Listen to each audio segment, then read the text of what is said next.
Yang pertama, kita memahami betul bagaimana dinamika berdemokrasi di Indonesia itu diatur, ada regulasinya yang dibuat oleh pengambil kebijakan di pusat, khususnya mengenai pilkada. Nah, pilkada hari ini itu berbeda dengan sebelum-sebelumnya. Kenapa saya katakan berbeda? Maka variabel yang menentukan seseorang berhasil itu tidak lagi rasional dan objektif, tetapi sangat ditentukan oleh dua variabel utama. Yang pertama adalah kekuasaan, yang kedua adalah uang. Ketika incumbent maju kembali, berarti dia punya kekuasaan. Ketika incumbent punya uang, maka dua-duanya mereka miliki. Sementara track record, pengalaman masa lalu, itu menjadi variabel yang tidak begitu penting hari ini. Nah, kita sangat memahami sekali bagaimana proses pilkada kita pada bulan November yang lalu, bahwa incumbent banyak berguguran. Kenapa incumbent berguguran? Bukan mereka tidak mempunyai kekuasaan, bukan mereka tidak mempunyai uang, tetapi terjadi pergeseran nilai-nilai demokrasi di tengah-tengah masyarakat. Nah, kaitan dengan masalah kewenangan yang dimiliki oleh kepala daerah. Kalau dahulu aturannya mengatakan bahwa seorang kepala daerah terpilih baru bisa melakukan mutasi, rotasi dan segalanya setelah 6 bulan dilantik. Sekarang keluar instruksi dari Presiden atau Menteri Dalam Negeri bahwa kepala daerah yang terpilih boleh secara langsung mau mutasi, mau menggeser dan segalanya. Nah, oleh sebab itu, menurut pendapat saya, karena proses pilkada kemarin ini berbeda dengan yang dahulunya, maka untuk kenyamanan kepala daerah bekerja, maka saya sangat menyokong, sangat mendukung kebijakan dari pemerintah pusat tersebut. Supaya apa? Supaya kepala daerah terpilih, dia tidak menunggu waktu yang lama untuk memberdayakan OPD-nya dalam melaksanakan tugas pokok dan fungsinya masing-masing. Apalagi kita memahami sekarang bahwa yang namanya OPD itu bagaimanapun juga, untuk mendapatkan sebuah jabatan, mereka akan berjuang juga dengan berbagai cara. Nah, mereka ingin mempertahankan yang disebut dengan loyalty grateful realism. Seorang yang sedang berkuasa, seorang yang sedang menjabat, ingin mempertahankan jabatannya. Seorang OPD atau pegawai negeri yang telah nyaman mereka bekerja di suatu tempat, mereka ingin mempertahankan tempat itu kembali. Makanya, untuk itu sebenarnya kepala daerah perlu, kalau ada umpamanya yang namanya para pejabat atau pegawai negeri sipil yang kelihatannya penyakitnya dalam rangka proses pilkada itu memang mereka memihak kepada seseorang, bukan kepada yang terpilih, tentu mereka ingin memutasikan, merotasikannya atau menggesernya. Nah, supaya pegawai tersebut, supaya pejabat tersebut tidak lama menunggu, kemudian tugas pokok dan fungsi pemerintah itu berjalan dengan baik, maka saya mendukung kebijakan pemerintah pusat segera saja, daripada orang terkatung-katung nanti. Mereka akan dicopot, mereka akan dipindahkan, mereka akan digeser. Kemudian menunggu waktu, maka mereka tidak nyaman.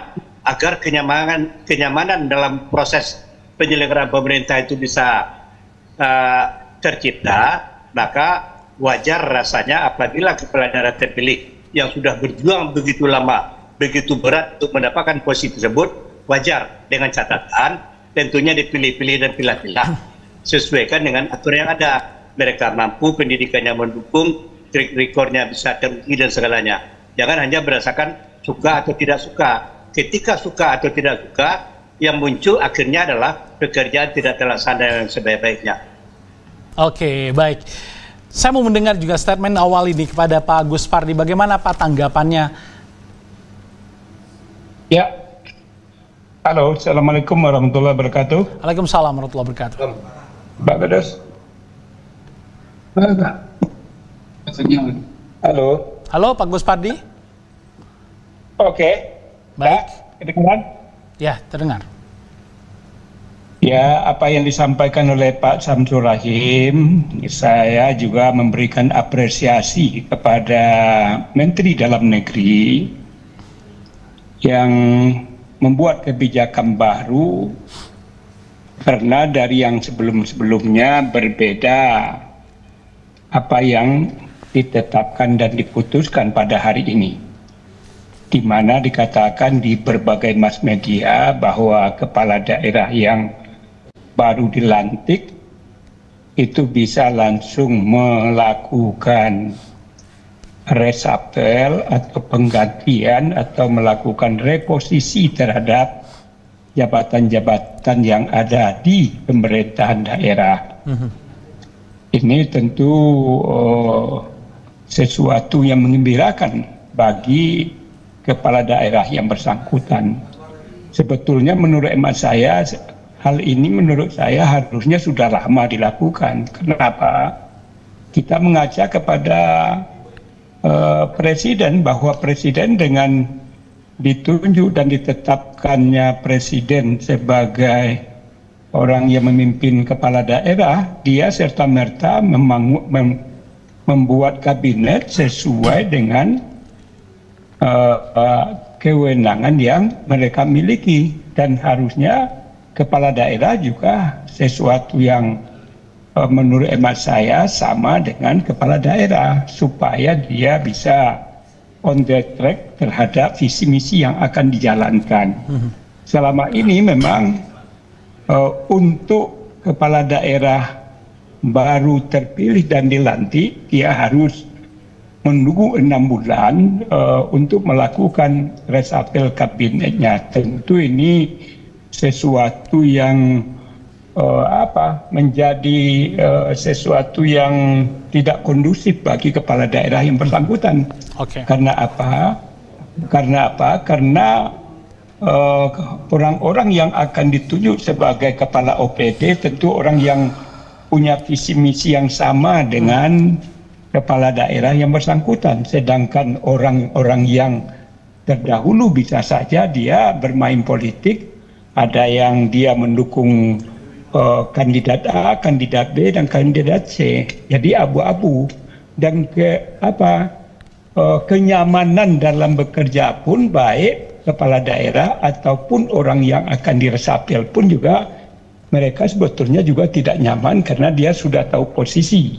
Apakah dia mendukung kepala daerah yang terpilih atau tidak. Oleh karena itu, ini adalah bagian dari upaya yang dilakukan oleh pemerintah pusat untuk bagaimana visi misi daripada kepala daerah itu bisa on the track, dan juga bagaimana suasana yang dibangun oleh kepala daerah agar teamwork yang dibangun itu betul-betul bisa bekerja sesuai dengan harapan dan keinginan daripada kepala daerah terpilih itu.